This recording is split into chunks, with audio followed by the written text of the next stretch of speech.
চলে গেল, উড়ে গেল, চলে গেল। আরে কি হয়েছে? এমন করছিস কিসের জন্য? গরম কাপড় আমার শরীরে। দেখে কাজ করতে পারিস না? কোথায় কোথায়? এখানে? আরে আরে কাপড় তো পরেছিস একদম কাউন্টারের মতো। দেখি দেখি দেখি সব চলে গেল। কোথায়? এখানে? চলে গেল। অনেক জ্বলতেছে। চলে গেল। দাঁড়া দাঁড়া, আরেকটু শুনে কি হচ্ছে? আরাম লাগতেছে? না, অনেক জ্বলতেছে। আরেকটু শুনে কর। কি হয়েছে? আরেকটু নিচে। এখন কি ভালো লাগতেছে? না, চলে গেল। আমি আর পারছি না। আরেকটু নিচে, একটু নিচে। এখানে আরেকটু নিচে, নিচে হচ্ছে। এখন আরাম পাচ্ছিস? আরেকটু। এখানে এখানে এখানে আরেকটু। এখন কি আরাম হচ্ছে? আচ্ছা ঠিক আছে। মুন্না, আরে তুমি কখন আসলে? ছি ছি ছি ছি, এগুলো কি করতেছো তুমি? কই কিছু না তো, কিছুই হয়নি। চুপ, তুমি আমার সাথে কথা বলবা না। ইভা,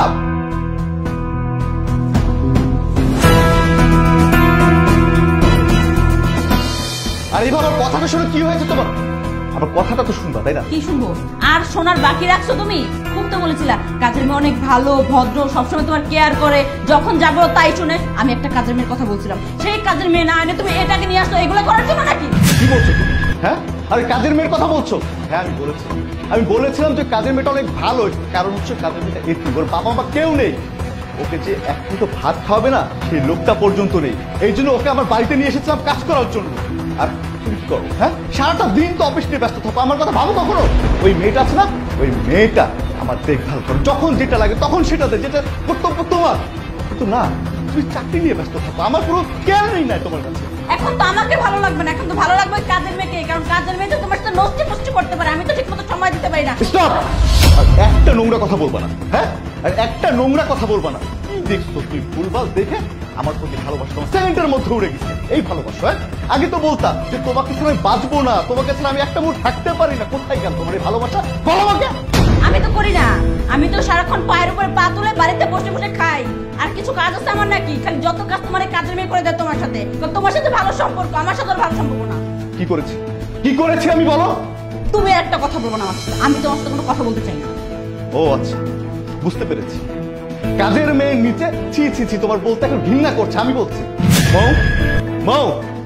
জি ভাইজান, ডাকছেন? হ্যাঁ, তোকে ডাকছি। তাহলে এখন শুনো, কি এখন ক্লিয়ার হয়েছে? আমি নিচে কি করছিলাম ক্লিয়ার হয়েছে? হ্যাঁ আপামনি, সেই ছোট্টবেলায় আপনি আমার নিয়ে আইছেন, আর আপনি আমার এই চিনলেন। আমি বাপ মামার একটা এতিম মাইয়া, আপনি আমারে নিয়ে ভাইজানের সাথে কি না কি ভাবছেন। দেখ, আমার আসলে একটা মিস্টেক হয়ে গিয়েছে। আমি আসলে দূর থেকে দেখেছি তো, ক্লিয়ারলি দেখতে পারিনি যে আদৌ তোরা কি করছিলি। আমার ভুল হয়ে গেছে, ক্ষমা করে দে। হ্যাঁ, তোমরা মেয়ে এটাই পারবা, বড় ধরনের একটা অপরাধ করে তখন বলে আমাকে ক্ষমা করে দাও প্লিজ, এক্সট্রিমলি সরি। এটা তোমাদের কমন একটা ডায়লগ। এই মেয়েটা না আমাকে আপন বড় ভাইয়ের মতো জানে, আমি ওকে ছোট বোনের মতো জানি, কখনো কোনোদিন খারাপ নজর পর্যন্ত দেয়নি। আর তাকে নিয়ে এত বড় একটা মৌ, যা কাজ কর। সরি। মনে থাকবে তো?